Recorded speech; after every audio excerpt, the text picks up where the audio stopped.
trouver le bon appui, la bonne prise, s'approprier les moindres subtilités d'un terrain de jeu qui avait eu le temps de se faire oublier depuis plus de 23 ans. Là, il y a une rouverture, c'est très rare pour les falaises. Non, ça a plus tendance à fermer qu'à rouvrir, donc c'est relativement cool, quoi. Une rencontre à la verticale, de nouveau possible sur ces falaises en plein cœur du Périgord vert. 5 blocs rocheux, hauteur maximum 12 mètres, c'est un calcaire qui date du Crétacé. 44 voies d'escalade que ce passionné de grimpe a souhaité rouvrir aux amateurs.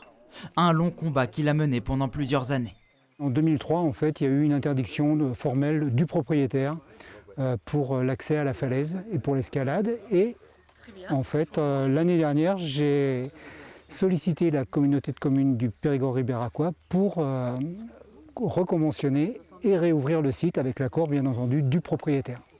Une nouvelle prise en charge juridique par les collectivités dans un département où la moitié des voies en plein air restent fermées au public. On a pu l'accompagner pour faire des études géotechniques et les 3 communes ici du secteur Bourdeil, Paussac, Brantôme ont fait le pari de pouvoir assurer les falaises pour que les grimpeurs puissent venir. Donc pour nous, ça a été une aubaine et j'espère que ça va pouvoir se dupliquer dans le département. Car l'escalade en Dordogne a une histoire. Depuis les années 70, le relief périgourdin a donné du fil à retordre et du plaisir aux précurseurs de la discipline. Désormais, place aux nouvelles générations. C'est un secteur très technique en tous les cas, donc intéressant pour tous les grimpeurs et notamment les jeunes grimpeurs qui sont de plus en plus nombreux, donc c'est bien cette ouverture, pour eux c'est très bien. Une ouverture de falaise et l'espoir d'attirer de nouveaux grimpeurs. En Dordogne, 650 licenciés pratiquent l'escalade.